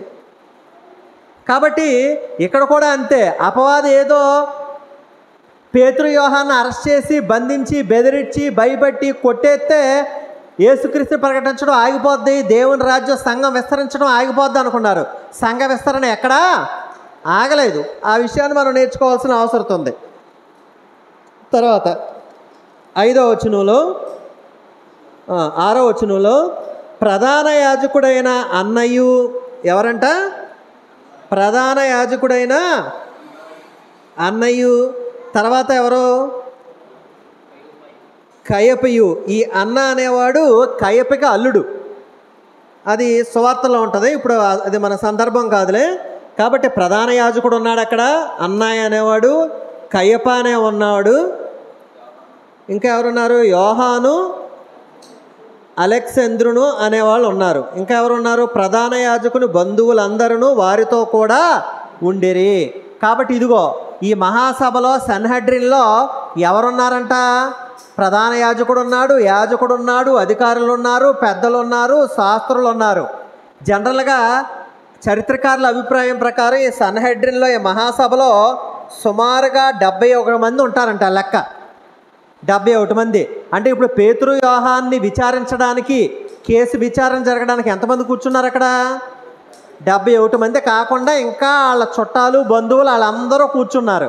వీళ్ళని ఏదో చేసేద్దామని ఆ చేతకి కూర్చున్నారు. కూర్చున్నప్పుడు ఏం జరిగిందో చూద్దాం. 7వ వచనంలో ఏమడిగారు? ఫస్ట్ క్వశ్చన్ వాళ్ళు, వారు పేతురును యోహానును మధ్యను నిలవబెట్టి, ఏదో పంచాయతీ చేసినట్టు, తప్పు చేసినట్టు బోన్లో నిలబెట్టినట్టు పేతురు యోహాన్ని మధ్యలో నుంచోబెట్టి చుట్టూరు వీళ్ళు కూర్చున్నారు. కూర్చుని స్టార్ట్ చేశారు, విచారణ స్టార్ట్ చేశారు. స్టార్ట్ చేస్తే ఫస్ట్ క్వశ్చన్ ఏమడిగారు? 7వ వచనంలో, మీరు ఏ బలము చేత ఏ నామమును బట్టి దీన్ని చేసి తిరని అనుగగా. ఏమన్నాడు? ఏ బలమును బట్టి చేశారు, ఏ నామాన్ని బట్టి చేశారు అన్నాడు. మీరు జాగ్రత్తగా గమనించండి. వాళ్ళలో తక్కువ వాళ్ళు కాదు, వాళ్ళలో డైరెక్ట్గా తీసుకొచ్చేసి లెంపలు వాయించేసి కొరడాలు కొట్టేసి చేయలేదు. చేస్తే ఊరుకోరు అక్కడ. వాళ్ళు కూడా ఏం చేయాలి? ఇప్పుడు మనకేమంటారు? చట్టాన్ని చేతిలో తీసుకోకూడదు, చట్ట ప్రకారంగానే శిక్షించాలి అంటారు. అంటే ఇప్పుడు పోలీసులు ఉన్నారనుకో, నువ్వేదో పేగాట ఆడావో లేకపోతే ఇంకోటి ఏదో చేసావో, నాశనం చేసావు అని చెప్పేసి అరెస్ట్ చేస్తారు, కానీ తీసుకెళ్ళి ఇష్టం వచ్చినట్టు కొట్టేయడానికి లేదు. ఏం చేయాలో ఒక ప్రొసీజర్ ఉంటుంది, ఆ చట్ట ప్రకారం చేయాలి. వీళ్ళు కూడా చట్ట ప్రకారం చేయడానికే క్వశ్చన్లు అడిగారు. ఏ బలాన్ని బట్టి ఏ నామాన్ని బట్టి నువ్వు ప్రకటించావు అన్నాడు. అంటే వీళ్ళ ఉద్దేశం ఏంటంటే, వాళ్ళ ఏదైనా సమాధానం చెప్తే, ఇదిగో వీళ్ళు కూర్చున్నారు కదా శాస్త్రులు, ఆ మాటల్లో తప్పులను పట్టుకుని వాళ్ళ శిక్ష వేద్దామని చూశారు. కానీ యేసుక్రీస్తు ఏమన్నాడు? వాళ్ళకి ఏమి ఉత్తరం ఇవ్వాలో పరిశుద్ధాత్ముడు ఆ గడియలోనే మీకు నేర్పును అన్నాడు. అంటే ఇప్పుడు వీళ్ళు సమాధానం చెప్పడానికి ఎవరి సహాయం కావాలి? పరిశుద్ధాత్ముడి సహాయం కావాలి. అసలు అపోస్తుల కార్యంలో కీరోలు పరిశుద్ధాత్మే. పరిశుద్ధాత్ముడు అనకూడదంట. మన మావిడ చెప్తుంది. పోయిన ఆదివారం అక్కడ విజయవాడలో చర్చికి వెళ్తే అక్కడ చంద్రపాల్ గారు చెప్పారంట, బైబిల్లో ఎక్కడ పరిశుద్ధాత్ముడు అనే మాట లేదంట. పరిశుద్ధాత్మ అనే ఉంది, కానీ పరిశుద్ధాత్ముడు ఉంది ఎక్కడన్నా అని చెప్పారంట. మరి మీరు కూడా గమనించండి, ఎక్కడన్నా పరిశుద్ధాత్ముడు అని లేదంట, పరిశుద్ధాత్మ అని ఉందంట. కాబట్టి మనం పరిశుద్ధాత్మనే మాట్లాడదాం, లేని పదాలు ఎందుకు. ఓకే. కాబట్టి అపోస్తుల కార్యాల్లో మనకి పైకి పేతురు, యోహాను, తర్వాత కొన్ని అధ్యాయాలు ముందుకెళ్తే పౌలు గారు చాలా స్వార్థ ప్రయాణం చేస్తాడు. కానీ వాళ్ళతో పాటు ఇంకా బాగా పనిచేసింది ఎవరు అంటే పరిశుద్ధాత్మ. పరిశుద్ధాత్మ నడిపించాడు అపోస్తుల్ని. అందుకే చూడండి తర్వాత వచనంలో ఏమన్నాడు? 7వ వచనంలో, మీరు ఏ బలము చేత ఏ నామమును బట్టి దీనిని చేసిద్దరని అడగగా పేతురు పరిశుద్ధాత్మతో నిండినవాడై. ఏంటంట? అంటే ఆ పేతురికి సమాధానం చెప్పడానికి ఎవరు సహాయం చేశారు? ఇది గమనించాలి మనం. పాత నిబంధనలో ఇక్కడ దేవుడు పరిశుద్ధాత్మలో మీకు బాప్తిస్మం ఇచ్చాను అని ఎందుకు వాగ్దానం చేశాడు ఇప్పుడు అర్థం చేసుకోండి. ఎందుకు ఆ పరిశుద్ధాత్మ వాళ్ళ మీద వాలిందో అర్థం చేసుకోండి. ఎందుకు అంటే అక్కడ సంఘం విస్తరించాలి, అనేకమైన హింసలు వస్తాయి. వాళ్ళకి సమాధానం చెప్పాలి అంటే వాళ్ళ శక్తి సరిపోదు. అందుకే వాళ్ళకి ఎవరి శక్తి కావాలి? 2వ అధ్యాయంలో అన్ని భాషలో మాట్లాడే శక్తిని ఇచ్చాడు. ఎందుకు ఇచ్చాడు? అక్కడ అన్ని దేశాల ప్రజలకి వీళ్ళు మాట్లాడే మాటలు అర్థం కావాలి కాబట్టి పరిశుద్ధాత్మ వాక్శక్తిని అనుగ్రహించిన కొలదే అన్నాడు. అలాగే ఇప్పుడు ఇక్కడ పరిశుద్ధాత్ముడు శక్తిని అనుగ్రహించి వీళ్ళకి సమాధానం చెప్పడానికి అనుగ్రహించాడు. కాబట్టి మీరు గమనించాల్సింది ఏంటంటే వాళ్ళకి పరిశుద్ధాత్మ శక్తిని ఎందుకు ఇచ్చాడు అంటే అక్కడ ఒక ప్రత్యేకమైన ఉద్దేశం ఉంది. ఇప్పుడు నాకు కూడా ఇచ్చాడంటే ఇప్పుడు నీకు అవసరం లేదు. ఇప్పుడు నువ్వు వాక్యం ఉంది, లేఖనాలు లిఖించబడి పూర్ణమైంది వచ్చింది, ఇప్పుడు నీకు ఆ శక్తి అవసరం లేదు, ఆ బలాలు అవసరం లేదు, దేవుని వాక్యాన్ని ప్రకటించు చాలు. అది కానీ పరిశుద్ధాత్ముడు. ఇప్పుడు ఇక్కడ చూడండి, పేతురు పరిశుద్ధాత్మతో నిండినవాడై అన్నాడు. చాలా చోట్ల పదం ఉపయోగించాడు. 31వ వచనంలో కూడా చూడండి, ఇదే అధ్యాయంలో వారు ప్రార్థన చేయగానే వారు కూడి ఉన్న చోట కంపించను, అప్పుడు వారందరూ పరిశుద్ధాత్మతో నిండిన వారై అనే మాటలు ఉపయోగించాడు. అలాగే 2వ అధ్యాయంలో కూడా ఆ 2వ అధ్యాయం 4వ వచనంలో అందరూ పరిశుద్ధాత్మతో నిండిన వారై ఆ ఆత్మ వారికి వాక్శక్తి అనుగ్రహించిన కొలది అన్య భాషలలో మాట్లాడసాగిరి అన్నాడు. అంటే ఈ 3 ఇంకా ఉంటాయి ముందు. ఈ 3 సందర్భాల్లో కూడా పరిశుద్ధాత్మ ఏం చేశాడు? వాళ్ళతో ఒక ప్రత్యేకమైన పని చేయించాడు, వాళ్ళని వాడుకున్నాడు. అది పరిశుద్ధాత్ముడు చేసిన పని. ఆ పని ఇప్పుడు లేదు, ఇప్పుడు అవసరం లేదు ఆ పని. ఓకే, ఇంకా ముందుకెళ్దాం. పేతురు పరిశుద్ధాత్మతో నిండిన వాడే ఇట్లా నేను అంటే మీరు అర్థం చేసుకోవాల్సింది ఏంటి? పేతురు సొంత శక్తి లేదు. పేతురు చదువుకున్నాడా? పేతురు చదువుకున్నాడా? ఆయన వృత్తి ఏంటి? చేపలు పట్టేవాడు. యోహాను చదువుకున్నాడా? పోనీ అదంతా వద్దు. యేసుక్రీస్తు చదువుకున్నాడా? యేసుక్రీస్తు లిటరేటా ఇల్లిటరేటా? ఈ లోక సంబంధమైన చదువుల్లో యేసుక్రీస్తు చదువుకున్నాడా లేదా?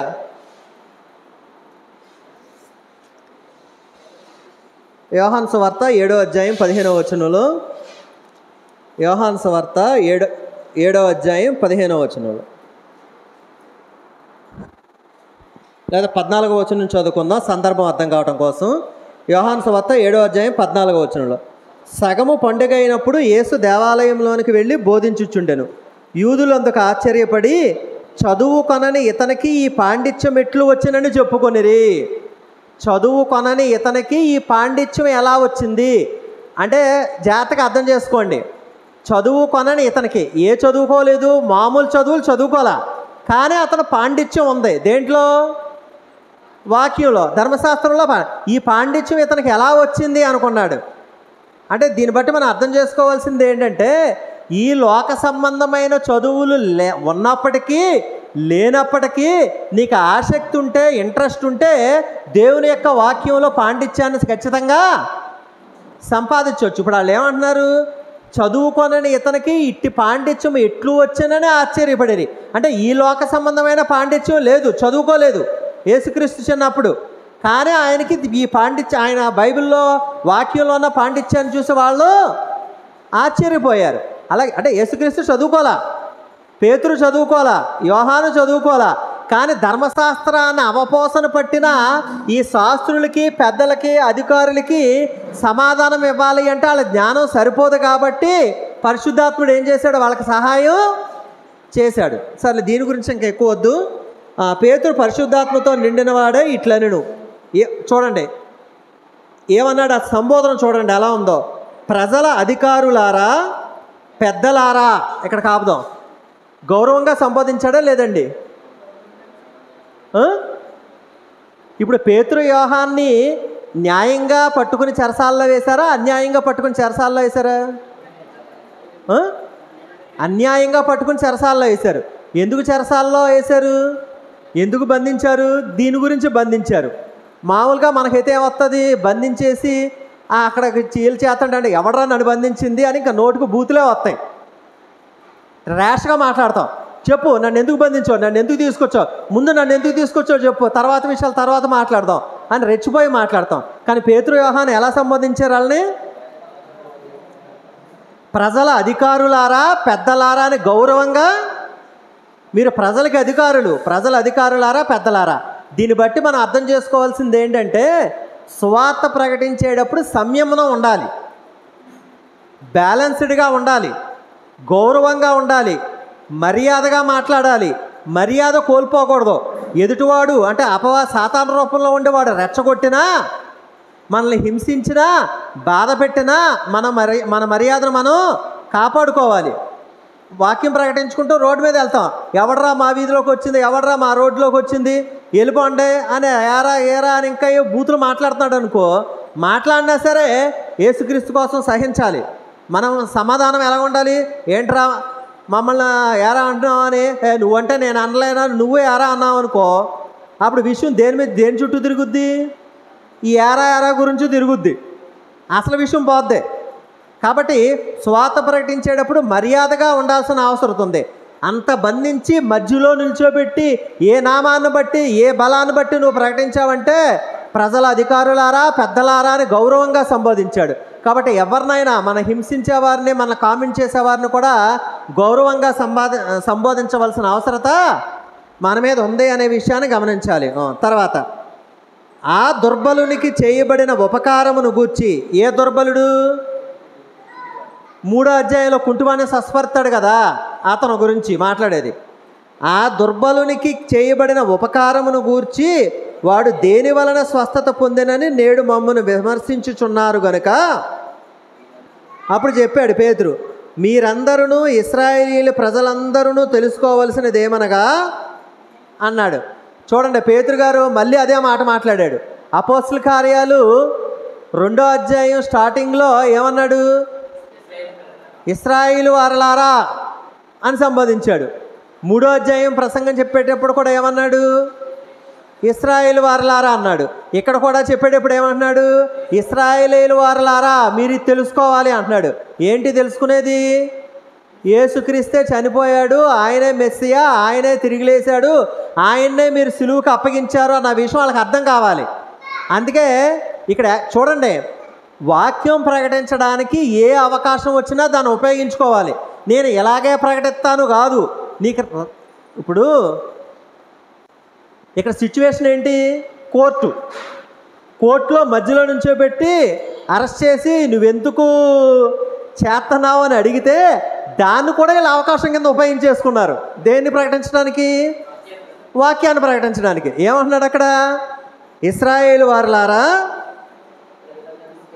ఇశ్రాయేలు ప్రజలందరూ తెలుసుకోవలసినదేమనగా మీరు సిలువ వేసినట్టు మృతులలో నుండి దేవుడు లేపినట్టు నజరేయుడైన యేసుక్రీస్తు నామమునే వీడు స్వస్థత పొంది మీ ఎదుట నిలుచుచున్నాడు అన్నాడు. అంటే ఇక్కడ చూడండి, ఇద్దరికి ఒకే దెబ్బకి 2 పెట్టలు అన్నట్టు ఇద్దరికీ కలిపి సమాధానం చెప్పాడు. ఎవరెవరికి చెప్పాడు? ఒకటి వీళ్ళకే సమాధానం చెప్పాడు, అక్కడ ఉన్న చుట్టూ ఉన్న ఇశ్రాయేలీలకి సమాధానం చెప్పాడు. ఏమని చెప్పాడు ఇశ్రాయేలీలకి? మీరు సిలువ వేసినట్టు మృతుల్లో నుండి దేవుడు లేపినట్టు నజరేయుడైన యేసుక్రీస్తు అంటున్నాడు. అంటే నజరేయుడైన యేసుక్రీస్తే మెస్సియా అనే విషయం ప్రకటించాడు, మీరే సిలువ వేశారు అని ప్రకటించాడు, ఆయన తిరిగి లేచాడు అని ప్రకటించాడు. అలా లేచిన యేసు నామములో మేము అతనికి స్వస్థత ప్రకటించామని చెప్పాడు. అంటే స్వార్థ అంటే ఏంటి? క్రీస్తు మరణ సమాధి పునరుద్ధానాలు, దాన్ని ప్రకటించాడా లేదా? అంటే ఈ విచారణలో కూడా అవకాశంగా తీసుకుని అక్కడ స్వార్థ ప్రకటించాడు. కాబట్టి ఇది గొప్ప మాదిరి మనకి పేతురు యోహానులు చేసిన సేవ. తర్వాత ఇంకొంచెం ముందుకెళ్దాం. మృతులను యేసుకు మీ ఎదుట నిల్చున్నాడు. 11వ వచనం, ఇళ్ళు కట్టువారైన మీరు తృణీకరించిన రాయి ఆయనే, ఆ రాయి మూలకు తలరాయి ఆయను అంటున్నాడు. ఇది ఎక్కడి నుంచి తీసుకొచ్చాడంటే 118వ కీర్తన 22వ వచనం నుంచి తీసుకొచ్చాడు. అంటే పాత నిబంధన వాళ్ళకి తెలుసు కాబట్టి దాంట్లోంచి విషయాలు ప్రస్తావించాడు. అంటే అప్పట్లో వాళ్ళ కన్స్ట్రక్షన్ శైలి ప్రకారం ఇళ్ళు కట్టేటప్పుడు ఒక మూలరాయి వేస్తారంట. అంటే ఆ మూలరాయి లేకుండా ఇల్లు అవ్వదు. కానీ మీరు ఆ మూలరాయిని ఏ రాయినైతే తృణీకరించారో, అంటే రాయి అంటే ఎవరు? యేసుక్రీస్తుని. ఆయన్ని తృణీకరించాడు, కానీ ఆయనే మూలరాయి అయ్యాడు అని చెప్తున్నారు. మీరు యేసుక్రీస్తు కావాలని చూస్తున్నారు, కానీ సిలువ వేసి ఆయన తృణీకరించారు. కానీ తృణీకరించిన ఆ రాయే చివరికి ఇల్లు కట్టడానికి ఏమైంది? మూలరాయి అయ్యింది అని చెప్పాడు. మీరు అక్కడ రెఫరెన్స్ నోట్ చేసుకోండి, తర్వాత చదువుకోండి. ఇల్లు అదే అప్పుడు అక్కడ చెప్పాడు కదా, ఏంటది? ఇల్లు కట్టువారైన మీరు తృణీకరించిన రాయి ఆయనే, ఆ రాయి మూలకు తలరాయి ఆయను అనే మాటనే అక్కడ ఉపయోగించాడు. అది 118వ కీర్తన 22వ వచనంలో ఉంది. తర్వాత 12వ వచనంలో, మరి ఎవని వలనను రక్షణ కలుగదు, ఈ నామమనే మనం రక్షణ పొందవలను కానీ ఆకాశము క్రింద మనుషులలో ఈయబడిన మరి ఏ నామమును రక్షణ పొందలేము అన్నాడు. ఇక్కడ పేతురు గారి ధైర్యాన్ని చూడండి. అసలు వీళ్ళు ఎందుకు అరెస్ట్ చేశారు? ఎందుకు అరెస్ట్ చేశారు? యేసుని ప్రకటిస్తున్నారని. యేసుక్రీస్తు వల్ల పునరుద్ధానం ఉందని పిలిచాడు. మళ్ళీ అరెస్ట్ చేసుకొచ్చి ఎందుకు ప్రకటిస్తున్నావు అని అడిగితే మళ్ళీ ఏం ప్రకటించాడు? మళ్ళీ యేసుక్రీస్తునే ప్రకటించాడు. అంటే వాళ్ళ పని ఏంటంటే వాళ్ళు ఎక్కడికి వెళ్ళినా, ఎన్ని హింసించినా, ఏం చేసినా యేసుక్రీస్తునే ప్రకటించాలనుకున్నారు. కాబట్టి చెప్పాడు, క్లియర్గా చెప్పాడు. ఏమని చెప్పాడు? మరి ఏ నామమున ఆకాశం కింద మనుషుల్లో ఈయబడినా మరి ఏ నామమున రక్షణ పొందలేమని అనేను అన్నాడు. కాబట్టి ఇవన్నీ మనం మాదిరిగా తీసుకోవాలి. వీళ్ళు ఎంత ధైర్యంతో సువార్త, ధైర్యం అని నేను చెప్పటం కాదు, నెక్స్ట్ వచనంలో ఉంచండి, 11వ వచనంలో, వారు పేతురు యోహానుల ధైర్యము చూచినప్పుడు వారు విద్య లేని పామరులని గ్రహించి ఆశ్చర్యపడిరి. అంటే వాళ్ళ మనసులో ఏమనుకుంటున్నారంటే ఈ పేతురు యొక్క ధైర్యాన్ని చూసి ఆశ్చర్యపోతున్నారంట. ఏంటి వీళ్ళు మనం అరెస్ట్ చేసాము, తేడా వస్తే మనం ఉరిశిక్ష కూడా విధించవచ్చు, వీళ్ళకి మరణ భయం కూడా లేకుండా మళ్ళీ మనం అరెస్ట్ చేసిందే యేసుక్రీస్తుని ప్రకటిస్తున్నామని మళ్ళీ ఇక్కడ అందరిలో వచ్చి మన ముందు కూడా మళ్ళీ యేసుక్రీస్తు మరణము పునరుద్ధానము మీరు సిలువ వేశారని చెప్తున్నాడేంటి? వాళ్ళ ధైర్యం చూసి ఆశ్చర్యపోయారంట. రెండోది ఏమన్నాడు? వాళ్ళు విద్య లేని పామరులని గ్రహించారంట. ఇందా చెప్పాను, వాళ్ళకి విద్య లేదు, చేపలు పట్టుకునేవాడు పేతురు. ఆశ్చర్యపోయి తర్వాత ఏమన్నాడు అక్కడ? వారు యేసుతో కూడా ఉండిన వారని గుర్తెరిగిరి. అంటే దాని అర్థం అప్పుడు దాకా వాళ్ళు యేసుతో ఉన్నారని వాళ్ళకి తెలియదని కాదు అక్కడ. అంటే వీళ్ళ ధైర్యం చూసి వీళ్ళ యేసుక్రీస్తుతో ఉన్నారు, అందుకే వీళ్ళకి ఈ ధైర్యం అని గుర్తెరిగారు వాళ్ళు. అంతేగాని ఇప్పుడే కొత్తగా వాళ్ళు యేసుక్రీస్తుతో ఉన్నారని ఎంక్వైరీలు ఏం బయటికి రాలా. యేసుక్రీస్తుతో ఉన్నారు వీళ్ళు, అందుకే ఇంత ధైర్యంగా మాట్లాడగలుగుతున్నారు అని గ్రహించారు వాళ్ళు. ఎవరో ఆ పెద్దలు, ఆ యాజకులు, అధికారులు, వాళ్ళందరూ కూడా. తర్వాత ఇంకొంచెం ముందుకెళ్తే, స్వస్థత పొందిన ఆ మనుష్యుడు వారితో కూడా నిలిచిండుట చూచి ఏమీయూ ఎదురు చెప్ప లేకపోయారు. స్వస్థత పొందిన ఆ మనుష్యుడు అంటే ఎవరో? ఆ 3వ అధ్యాయం స్టార్టింగ్లో ఆ కుంటివాడు ఉన్నాడు కదా, ఆ కుంటివాడు ఎక్కడున్నాడు? ఇంతకీ అక్కడే ఉన్నాడు, వీళ్ళ మధ్యలోనే ఉన్నాడు. అంటే స్వస్థత జరిగింది అనే ప్రూఫ్ ఉంది. ఆ మనుషుడు అక్కడే ఉన్నాడు, జరగలేదు అని చెప్పడానికి లేదు. ఎందుకు? ఎవిడెన్స్ కనిపిస్తుంది అక్కడ, ఎవిడెన్స్ కనిపిస్తుంది. అనేక మంది ఆల్రెడీ నమ్మారు కాబట్టి స్వస్థత జరగలేదు, యేసు నామంలో మేము చేయలేదు అని చెప్పడానికి లేదు. చూడండి తర్వాత, స్వస్థత పొందిన ఈ మనుష్యుడు వారితో కూడా నిలిచిండు చూచి ఏమీ ఎదురు చెప్పలేకపోయారు. వీళ్ళు ఏమీ ఎదురు చెప్పలేకపోయారు. అంటే వాళ్ళకి పరిశుద్ధాత్ముడు సహాయం చేసి ఆ విధంగా సమాధానం ఇచ్చేటట్టు చేశాడు. తర్వాత 15వ వచనంలో, అప్పుడు సభ వెలుపలికి పొండని వారికి ఆజ్ఞాపించి తమలో తాము ఆలోచన చేసి, అంటే పేతురు యోహాన్ని ఏమన్నా దొరుకుతారేమో శిక్ష విధిద్దామని చూశారు, ఏమీ దొరకపోయేసరికి ఏం చేశారు? సభ వెలుపలికి పొండే అన్నారు, కానీ లోపల వాళ్ళకి ఏముంది? వాళ్ళ ధైర్యం చూసి ఆశ్చర్యపోయారు. ఇక్కడ ఇంకో విషయం కూడా మనం నేర్చుకోవచ్చు. అపోస్తుల కాలంలో చేసిన అద్భుతాలకిను ఈ రోజుల్లో చేసే దొంగ అద్భుతాలకి చాలా తేడా ఉంది. వాళ్ళ అద్భుతాలు స్వస్థతలో సంపూర్ణంగా చేశారు, పూర్తిగా చేశారు, వెంటనే చేశారు, ఆ క్షణమే చేశారు. 7 వారాలు అయిన తర్వాత 7 వారాలు రా కొబ్బరి నూనె పట్టుకుని 7 వారాల తర్వాత స్వస్థత దొరుకుద్దని చెప్పలా. అప్పటికప్పుడు స్వస్థత. అది ఆనాటి అపోస్తుల యొక్క స్వస్థతకి ఈనాటి యొక్క దొంగ స్వస్థతలకి తేడా అది. సర్లే, మీరు సభ వెలుపలికి పొండని వారికి ఆజ్ఞాపించి తమలో తాము ఆలోచన చేసి, ఈ మనుషులను మనమేమి చేయుదుము, వారి చేత ప్రసిద్ధమైన సూచక క్రియ చేయబడి ఉన్నదని యెరూషలేములో కాపురమున్న వారికి అందరికీ స్పష్టమే, అది జరగలేదని చెప్పజాలము. నేను ఇక్కడ మాట చెప్తున్నాను చూడండి. సభ బయటికి వెళ్ళిపోండి అన్నాడు. బయటికి వెళ్ళిపోయిన తర్వాత వాళ్ళలో వాళ్ళు కూర్చుని మాట్లాడుకుంటున్నారంట. ఏమని? అద్భుతము జరగలేదు అని మనం చెప్పజాలం. యెరూషలేములో ఉన్న వాళ్ళు చాలామంది అది నమ్మారు అంటున్నాడు. అంటే అద్భుతం, అపోస్తులు చేసిన అద్భుతం ఎలాగుందంటే విమర్శకులను కూడా మెప్పించే విధంగా ఉంది. సభ వెలుపలకి వెళ్ళిపోండి అన్నారు. వెళ్ళిపోయిన తర్వాత ఏళ్ళలో వీళ్ళు కూర్చొని డిస్కషన్ చేస్తే ఏమనుకుంటున్నారు? అద్భుతం నిజంగానే జరిగింది, జరగలేదని మనం చెప్పజాలము అంటున్నాడు. ఇప్పుడు మన వాళ్ళు అద్భుతాలు చేస్తుంటే కొంతమంది చేశారని నమ్ముతున్నారు, కొంతమంది ఏమో ఈ దొంగ అద్భుతాలు, దొంగ స్వస్థతలు అనుకుంటున్నారు. కానీ వీళ్ళేంటి? ఆ ఎక్స్పర్టే. వాళ్ళ శత్రువులు కూడా అద్భుతాలు చేశాడు అని మనసులో నమ్మారు.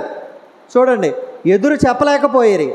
అప్పుడు తర్వాత 16వ వచనంలో, ఈ మనుషులను మనమేమి చేయదుము, వారి చేత ప్రసిద్ధమైన సూచక్రియ చేయబడి ఉన్నదని యెరూషలేములో కాపురమున్న వారికి అందరికీ స్పష్టమే, ఇది జరగలేదని చెప్పజాలము అన్నాడు. తర్వాత 17వ వచనంలో, అయినను అంటే వాళ్ళకి అర్థమైంది అద్భుతం చేశారు, యేసు నామములో అద్భుతం చేశారని అర్థమైంది. అయినను ఇది ప్రజలలో ఇంకా వ్యాపింపకుండుటకై, ఏది? ఈ వాక్యం, ఈ అద్భుతం. అది అంటే ఇప్పుడు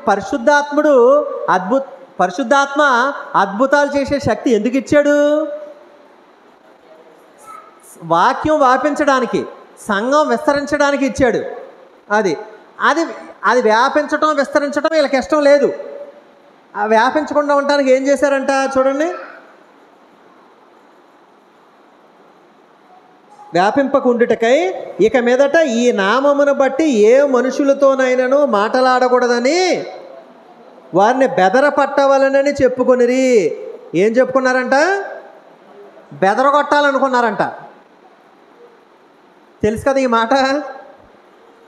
ఇప్పుడు ఏదన్నా తప్పు చేసి దొరికారనుకో, పెద్దవాళ్ళ దగ్గర తీసుకెళ్తే అదో బెదరగొట్టి పంపిస్తారు. ఇంకోసారి చేసావంటే చంపేస్తాను, ఇంకోసారి చేసావంటే అది చేస్తాను, ఇది చేస్తానంటారు. ఈ పేతురు యోహానులు కూడా ఏం చేయాలని ట్రై చేశారు? బెదరగొట్టాలని చూశారు. తర్వాత దేని బట్టి? యేసు నామమును బట్టి ఏ మనుషులతో మాట్లాడకూడదు అన్నారు అని లోపల అనుకున్నారు, తలుపు లోపల. అప్పుడు వారిని పిలిపించి, ఎవరిని అంటే ఈ విషయాలు డిస్కస్ చేసేటప్పుడు, ఇప్పుడు ఏదైనా గొడవ జరుగుతుంది అనుకో, మేము మాట్లాడుకుని మళ్ళీ చెప్తా, అందాక మీరు బయట ఉండండి అంటారు. అలాగే లోపల తలుపులు వేసుకుని మాట్లాడుకున్నారు. ఏమనుకుని? వీళ్ళల్లో శిక్ష వేయడానికి ఏం తప్పు దొరకట్లేదు, అద్భుతం చేసిందన్న ఎవిడెన్స్ ఉంది, ఇది యెరూషలేములో వ్యాపించింది, అందరూ చూశారు, కాబట్టి వీళ్ళని బెదరగొట్టి పంపిద్దాం అనుకున్నారు. అప్పుడు తలుపులు తీసి వాళ్ళు రప్పించారు. రప్పించి ఏమన్నాడు? మీరు యేసు నామమును బట్టి ఎంత మాత్రమునో మాట్లాడకూడదు. 22 వరకు చెప్పి ఆపేస్తానులే, లేట్ అయిపోతుంది అనుకోకండి. అప్పుడు వారిని పిలిపించి, మీరు యేసు నామమును బట్టి ఎంత మాత్రమునో మాట్లాడకూడదు, బోధింపకూడదని వారికి ఆజ్ఞాపించిరి. అందుకు పేతురును యోహానును వారిని చూచి, దేవుని మాట వినుట కంటే మీ మాట వినుట దేవుని దృష్టికి న్యాయమా, మీరే చెప్పుడి అన్నాడు. మనమైతే అనగలం అసలు? మీరు ఏదో వచనాలు చదివి అలబా ఇవ్వటం కాదు. ఇక్కడ ఈ మహాసభలో 71 మంది ఉన్నారు, అధికారులు ఉన్నారు, శిక్ష విధించే అధికారులు ఉన్నారు, ఏమన్నా తప్పు మాట్లాడితే చెప్పే శాస్త్రులు ఉన్నారు. ఇప్పుడు ఉదాహరణగా మనకే అటువంటి ఇప్పుడు మనం సువార్త ప్రకటిస్తూ వెళ్తున్నాం. ఏదో సువార్త క్రైస్తవులు సువార్త తక్కువగా ఉన్న వేరేదో డామినేషన్ ఉన్న దాంట్లోకి వెళ్ళాం. వాళ్ళందరూ మనల్ని పట్టుకుని ఈడ్చుకుని కొట్టుకుంటా తీసుకెళ్ళి ఆ ఊళ్ళ పెద్దల దగ్గరికి తీసుకెళ్ళారు. అరే ఇంకోసారి ఇటు వచ్చారంటే మా ఊళ్ళోకి సువార్త అది ఇది అని వచ్చారంటే తోలు తీసేస్తాం, ప్రాణాలు పోతే జాగ్రత్త అని హెచ్చరించారనుకో, ఏం చేస్తాం మనమైతే? ఇంకోసారి ఎప్పుడు ఇంకో యేసునామ అది ఇది అని మాట్లాడారంటే కాళ్ళు చేతులు మక్కిలు ఇరిగిపోతాయి అని చెప్పారనుకో, ఏం చేస్తాం? ఓకేనండి, ఇంకెప్పుడు చేయమండి, ఇంకెప్పుడు ఇటు రావండి, సరేనా, గబగబా అక్కడి నుంచి ఎంత త్వరగా వచ్చేయాలో అంతకు వచ్చేస్తాం. వీళ్ళేమన్నారు? యేసు నామమును గురించి ఏ మనుషులకి ప్రకటించొద్దంటే వీళ్ళేమన్నారు? దేవుని మాట వినుట కంటే మీ మాట వినుట దేవుని దృష్టికి న్యాయమా, మీరే చెప్పుడి అన్నాడు. మళ్ళీ వాళ్ళకే కొట్టారు. మీరే చెప్పుడు అంటే వాళ్ళు చెప్పలేరు. ఎందుకు చెప్పలేరు? ఏమని చెప్పలేరు? ఈ స్వస్థత యేసునామములో జరగలేదు అని చెప్పలేరు. అందుకే ఏమన్నాడు? మీరే చెప్పుడి అన్నాడు. అది వీళ్ళ జ్ఞానం కాదు. అది ఎలా ఉత్తరం ఇవ్వాలో ఆ గడియలోనే పరిశుద్ధాత్ముడు మీకు నేర్పును అన్నాడు. పరిశుద్ధాత్ముడు నేర్పాడు. నేర్పి వాళ్ళని ఆ విధంగా ట్రైనింగ్ ఇచ్చాడు. తర్వాత 20వ వచనంలో మేము కన్నవాటిని విన్నవాటిని చెప్పక ఉండలేమని వారికి ఉత్తరం ఇచ్చిరి. కన్నవాటిని అంటే కనటం అంటే చూడటం, విన్నవాటిని అంటే విన్నాయి. మేము ప్రకటించకుండా ఉండలేము అంటున్నారు. మనం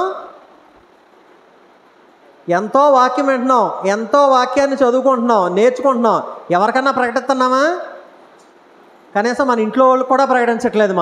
మేము కన్నవాటిని విన్నవాటిని ప్రకటించకుండా ఉండలేమంటున్నాడు.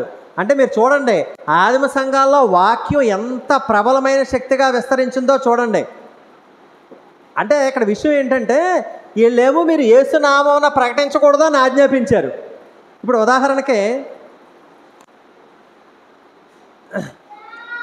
సుప్రీంకోర్టు జడ్జి గారు, మనకున్న సుప్రీంకోర్టు జడ్జి గారు ఒక తీర్పు ఇచ్చాడు. ఏమని? ఈ రోజు నుంచే భారతదేశంలో ఉన్న తల్లులు ఎవరో వాళ్ళ పిల్లల్ని ప్రేమించకూడదు అని తీర్పు ఇచ్చాడు అనుకో. నేను జడ్జిని కదా అని తీర్పు ఇచ్చాడు. అసలు ఆ తీర్పు అమలు అవుద్దా? ఈ రోజు నుంచి కోయిలలు కుయ్యకూడదు అని తీర్పు ఇచ్చాడు అనుకో, అసలు జరుగుద్దా? జరగదు. అలాగే ఎందుకు చెప్తానంటే ఈ రోజు నుంచి యేసునామంలో స్వార్థ ప్రకటించకూడదు అంటే జరుగుద్దా? జరగదు. అది ప్రకటింపబడుతూనే ఉంటుంది. మేము విన్నవాటిని కన్నవాటిని ప్రకటించకుండా ఉండలేమన్నారు. అంటే ఆ రోజుల్లో అపోస్తులు అంతగా పనిచేశారు. వాళ్ళు అంత బలంగా వాక్యం ప్రకటించారు. ఏదో మేము వినేసి వాక్యం వినేసి ఇంటికి వెళ్ళి కూర్చుంటాం, సెల్ ఫోన్లు చూసుకుంటాం అనలా. మేము విన్నవాటిని కన్నవాటిని ప్రకటించకుండా ఉండలేమని వాళ్ళకే తెలిసి చెప్పారు. అది స్వార్థ ప్రకటించడంలో ఉన్న శక్తి. తర్వాత ప్రజలందరూ జరిగిన దానిని గూర్చి దేవుని మహిమ పరచుచుండిరి. ఇక్కడ చూడండి, ఇక్కడ ఇది ఇంపార్టెంట్ మాట. వీళ్ళు ఈ జరిగిన దాన్ని చూసి ప్రజలు దేవునిని మహిమపరిచారంట. ప్రజలు దేవునిని మహిమపరిచారు.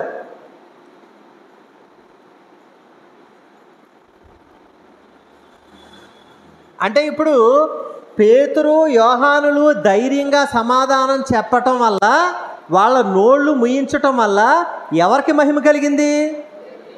దేవుడికి మహిమ కలిగింది. కాబట్టి మనం చేసే పనులన్నిటి ద్వారా మనకి మహిమ, మనకి గొప్ప కాదు. ఎవరికి మహిమ కలగాలి? దేవునికి మహిమ కలగాలి. దేవునికే మహిమ అంటారు, దేవునికే కలగాలి. అంటే మేము కన్నవాటిని విన్నవాటిని ప్రకటించకుండా ఉండలేము. దేవుని మాట కంటే మీ మాట వింటా దేవుని దృష్టికి న్యాయమా? మీరు సిలువ వేసిన ఈ యేసునే ఆయన సమాధిలోంచి తిరిగి లేశాడు. ఈ మాటలన్నీ చెప్పాడు. ఈ మాటలన్నీ చెప్తే అక్కడ గమనించిన వాళ్ళకి భయం వేసి దేవుణ్ణి ఏం చేశారంట? మహిమపరిచారు. ఇది అసలు టార్గెట్. ఇది ప్రజల్లోంచి రావాల్సింది. కాబట్టి మనం ఎన్ని ప్రసంగాలు చేసినా, ఎన్ని చెప్పినా, ఏది చేసినా, మనం ఏ మాట మాట్లాడినా, ఏ పని చేసినా ఆ పని ద్వారా, మాట ద్వారా ఘనత మహిమ ఎవరికి చెందాలి? దేవుడికే చెందాలి. ఇదివరకు డేవిడ్ లివింగ్స్టన్ గారు అనేవాళ్ళు, ఆయన అంటాం కాదు, బైబిల్లోనే ఉంది. ఇప్పుడు ఏదన్నా సహాయం చేయాలి అనుకోండి, డేవిడ్ గారు ఏం చెప్పేవాళ్ళు? ఇప్పుడు ఏదైనా సహాయం చేయాలి అంటే ఇదిగో పలానా బ్రదర్ రాకేష్ గారు సహాయం చేశారు అని రాకూడదు పేరు. సంఘం సహాయం చేసింది అనే మాట రావాలి. రవిరాజు గారు 10,000 కానుకిచ్చారు అని చెప్పటంలో తప్పు లేదు. కానీ మనం ఎవరికైతే సహాయం చేస్తున్నామో రవిరాజు గారు 10,000 ఇచ్చారండి మీకు అని చెప్పినా, కానీ రవిరాజు గారి కన్నా కూడా మహిమ ఎవరికి ఎక్కువ రావాలి? ఇప్పుడు ఆ డబ్బులు త్రూ సంఘం ద్వారా ఇచ్చామనుకోండి, కావరకోటలో ఉన్న క్రీస్తు ప్రభు సంఘం మీకు సహాయం చేసింది అని చెప్పారనుకో, మహిమ ఎవరికి వెళ్తుంది? ఘనత ఎవరికి వెళ్తుంది? దేవుడికి వెళ్తుంది. కానీ మనం ఏ పని చేసినా మన పేర్ల గురించి, మన వ్యక్తిగత ఇమేజ్ పెంచుకోవడం కోసం చేయకూడదు. దేవునికి మనం చేసే పనులను బట్టి దేవుడు మహిమపరచబడాలి. ఇప్పుడు పేతురు యోహానులు ధైర్యంగా మాట్లాడిన దాన్ని బట్టి ప్రజలు ఎవరిని మహింపరిచారు? మత్తయి రాసిన సువార్తలో కొండ మీద ప్రసంగంలో యేసుక్రీస్తు చెప్పాడు, మిమ్మును బట్టియే కదా నా నామము అన్ని జనుల మధ్య దూషింపబడుతుంది అన్నాడు. ఈరోజు కొంతమంది బోధకులు ఉన్నారు, దొంగ బోధలు చేస్తూ, అబద్ధ బోధలు చేస్తూ, అబద్ధ అద్భుతాలు చేస్తూ, అబద్ధ సూచక్రియలు చేస్తూ, వాక్యాన్ని తప్పుగా ప్రకటిస్తూ వాళ్ళ ఘనత కోరుకుంటున్నారు. రోడ్డు మీదకి వెళ్ళి పోస్టర్ చూస్తే భార్యాభర్తలు అయ్యగారు అమ్మగారు ఫోటోలే కనిపిస్తున్నాయి. యేసుక్రీస్తు మహింపరచబట్ల. ఒక పాట పాడితే ఆ సిస్టర్ గారు పాట బాగా పాడారండి, ఒక బ్రదర్ వాక్యం చెప్తే ఆ బ్రదర్ ఏం చెప్తారండి వాక్యం అని యూట్యూబ్లో అంతమాన వాక్యాలు పెట్టుకుని చూడు, తప్పులేదు. చూసి ఎవరిని మహింపరచాలి? వాక్యం విని అర్థం చేసుకుని ఎవరిని మహింపరచాలి? దేవుణ్ణి మహింపరచాలి, పాస్టర్ గారిని కాదు. ఇక్కడ ప్రజలు పేతురు యోహాన్ని మహింపరిచారా, దేవుణ్ణి మహింపరిచారా? అది మనం జాగ్రత్త తీసుకోవాలి. మనం చేసే పనులను బట్టి దేవుడు మహింపరచబడాలి. అలా ఉండాలి మన పనులు. ఓకే, ఇంకొంచెం కిందకి వెళ్తే ఇంకొక వచనం. ప్రజలందరూ జరిగిన దానిని గూర్చి దేవుని మహిమపరచుచుండిరి గనుక సభవారు ప్రజలకు భయపడి, సభవారు అంటే ఎవరో? ఈ మహాసభవారు ప్రజలకు భయపడ్డారు. అంటే పేతురు యోహాన్ని ఏదైనా చేస్తే వీళ్ళు తిరగబడేటట్టున్నారు. అందుకే ఏమి శిక్ష వేయకుండా ఏం చేశారు చూడండి. ప్రజలకు భయపడి అంటే ఇక్కడ ఇంకో విషయం కూడా మనం నేర్చుకోవచ్చు. మనం మాట్లాడేది సత్యమైతే, మనం ప్రకటించేది వాక్యమైతే, మనం ప్రకటించే బోధలు అబద్ధ బోధలు లేకపోతే, మనం క్లారిటీగా అర్థం చేసుకుని దేవుని వాక్యాన్ని ప్రకటిస్తే దేవుడే మనకు తోడై ఉంటాడు, దేవుడే మనల్ని కాపాడుతాడు, దేవుడే మనల్ని వాడుకుంటాడు, దేవుడే మనల్ని ముందుగా నడిపిస్తాడు. శాతాన్ శక్తుల నుండి, అంధకార సంబంధమైన శక్తుల నుండి సువార్త ప్రకటించడానికి అడ్డంకిగా ఉన్న ప్రతి విధమైన ఆటంకాన్ని దేవుడే సరళం చేస్తాడు. ఏమి చేస్తే?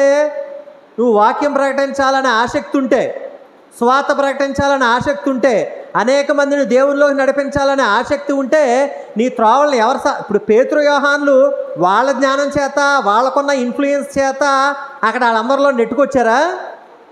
అక్కడ వాళ్ళే చెప్పారు, పేతురు యోహానులు విద్య లేని పామరులని గ్రహించి. వాళ్ళ సమాజంలో ఏమైనా గౌరవం ఉందా? వాళ్ళు ఏమైనా యాజకులా, ప్రధాన యాజకులా, యెరూషలేము దేవాలయాల అధికారులా? ఏమీ కాదు వాళ్ళు. ఇప్పుడు మన ఊరిలో ప్రెసిడెంట్ గారు అంటేనో లేదా ఇంకో వ్యక్తి అంటేనో ఓ ఫేమస్ వ్యక్తి ఇన్ఫ్లుయెన్స్ ఉంటుంది. వీళ్ళకి ఏమి ఇన్ఫ్లుయెన్స్ లేదు సమాజంలో. అయినా సరే వీళ్ళు నెగ్గుకు రాగలిగారు అంటే ఎవరి సహాయం? అది దేవుడి సహాయం. పరిశుద్ధాత్ముడు ముందుండి నడిపించాడు. కాబట్టి నువ్వు పని చేయాలి, సువార్త ప్రకటించాలి, ఏ స్వార్థం లేకుండా సువార్త ప్రకటించాలి, అనేక మంది ఆత్మల్ని దేవునిలోకి నడిపించాలి. నాకు ఏమున్నా లేకపోయినా, నాకు పాటలో ఉంది అంటే సంతృప్తి గురించి పాడారులే, ఏమున్నా లేకున్నా నేను వాక్యం ప్రకటించాలి అనే నిర్ణయం తీసుకుంటే దేవుడే నీకు సహాయం చేస్తాడు. కాబట్టి వీళ్ళు ఏమన్నాడు?